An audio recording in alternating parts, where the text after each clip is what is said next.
నేను భయపడను, భయపడను, నేను భయపడను, భయపడను, నేను భయపడను, భయపడను, నేను భయపడను, భయపడను, నేను భయపడను.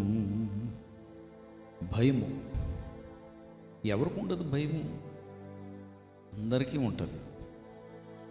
కానీ నేను భయపడను అని ఈ కీర్తన రాసినటువంటి కీర్తనాకారుడు రాయటానికి గల కారణం ఏంటంటే, బైబిల్లో తిమోతికి రాసినటువంటి 2వ పత్రిక 1వ అధ్యాయం 7వ వచనంలో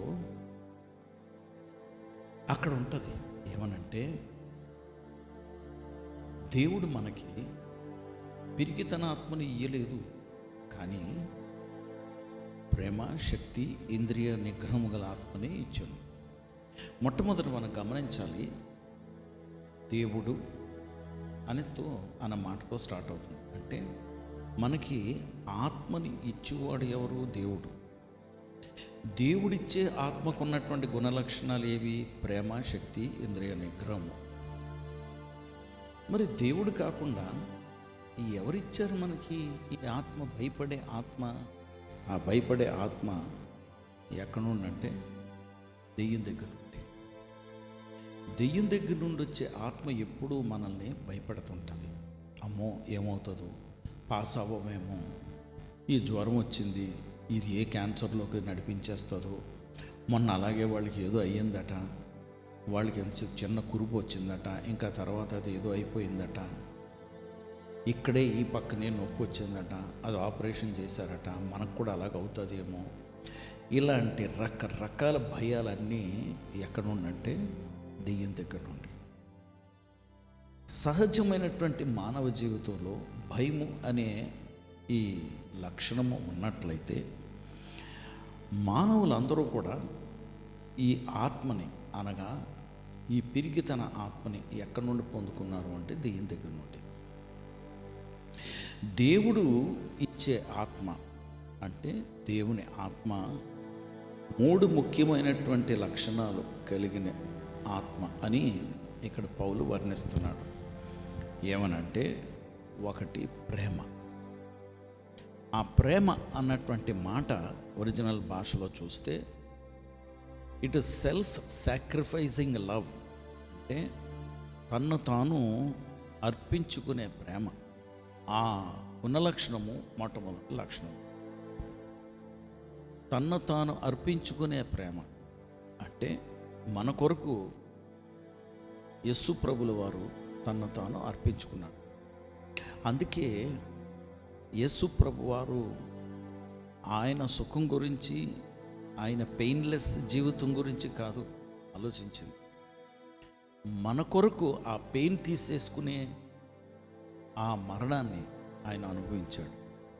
మన కొరకు పనిష్మెంట్ అనుభవించే మరణాన్ని అనుభవించాడు.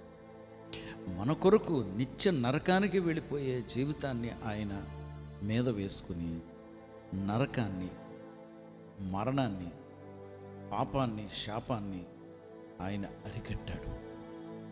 కనుక మనము అటువంటి లక్షణం కలిగినటువంటి ఆత్మను పొందుకున్నాం యేసు ప్రభుల వారిని నమ్ముకుంటే. ఈ ప్రేమ అన్నటువంటి ఆత్మ ఇంకొక విషయం ఏంటంటే,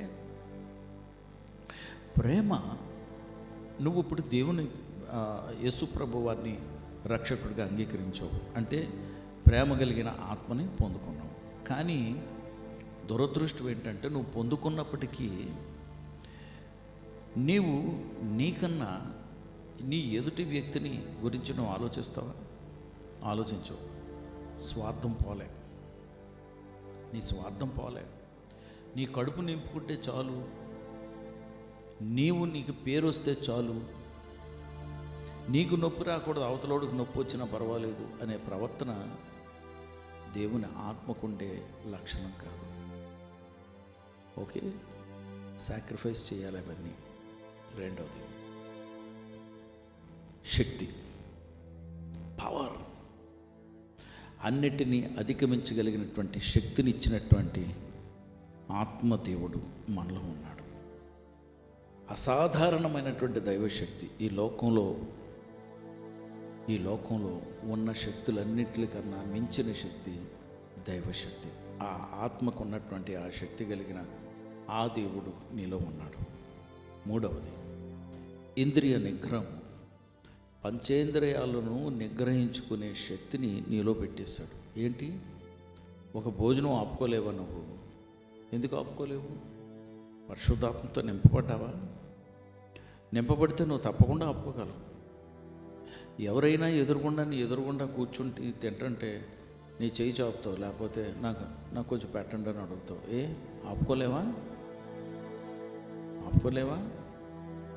ఎవరినైనా చూస్తే వారిలాగా ఉండాలని, ఆ బట్టలు వేసుకోవాలని ఒకసారి మీ షర్ట్ ఇస్తారా అన్నయ్య, వేసుకొని ఇస్తాను. ఆపుకోలేవా? దేవుడు నీకు ఇచ్చే వరకు నువ్వు ఆగలేవా? ఈరోజు ఒక షర్టుతోని ఒక భోజనంతో అయిపోయింది, రేపు ఇంకో దాంట్లోకి నువ్వు అడుగు పెట్టేస్తావు. ఏ స్త్రీని చూసినా వ్యభిచారం చేసేయాలని ఆ తలంపు. ఎందుకు ఉండాలి? మనం మనుషులని. మానవ సహజమైనటువంటి కట్టుబాట్లు ఉన్నాయి. ఆ కట్టుబాట్లు కూడా నువ్వు తెంపేసి నువ్వు బరితెగించి ప్రవర్తిస్తావే. దేవుడు అలాగా ప్రవర్తించడం అనేది ఆయనకి ఇష్టం లేదు. అందుకే ఆయన నీలో ఉండి నీ పంచేంద్రియాలను నిగ్రహించుకునే శక్తిని నీకు ఇస్తానని వాగ్దానం చేస్తున్నాడు. ఆయన నీలో ఉండి అన్నిటినీ అరికడతాడు. కాబట్టి దేవుడు మనకి పిరికి తన ఆత్మను ఇయ్యలేదు. మరి ఏ ఆత్మనిచ్చాడు? ఏ ఆత్మని? ప్రేమ, శక్తి, ఇంద్రియ నిగ్రహం గల ఆత్మ. నీ నోటితో చెప్పావు, నేను ప్రేమ, శక్తి అని ఆగాను. అప్పుడు నువ్వేమన్నావు? ఇంద్రియ నిగ్రహం అన్నావు. కాబట్టి నీకు అన్నిటినీ నిగ్రహించుకునే శక్తిని ఇచ్చాడు. పరిశుద్ధుడ ప్రభా, నీకు వందనాలు, స్తోత్రాలు. నాయన, ఇదిగో ఈ సమయంలో నీ బిడ్డల కొరకు ప్రార్థన చేస్తున్నాను. వింటున్నటువంటి వారిని, వీక్షిస్తున్నటువంటి వారికి నువ్వు ఇచ్చిన ఆత్మ ప్రేమ, శక్తి, ఇంద్రియ నిగ్రహం, కానీ పిరికి తన ఆత్మను ఇయ్యలేదు అన్నారు. కనుక థ్యాంక్ యూ లార్డ్. నీ ఆత్మను మాలో పెట్టినందుకు వందనాలు. నీ నామానికి మహిమ తెచ్చుకోండి, మమ్మల్ని వాడుకోండి, మా అవసరతలు తీర్చండి. యేసు నామములో ప్రార్థించి వేడుకొంచున్నాం తండ్రి, ఆమేన్.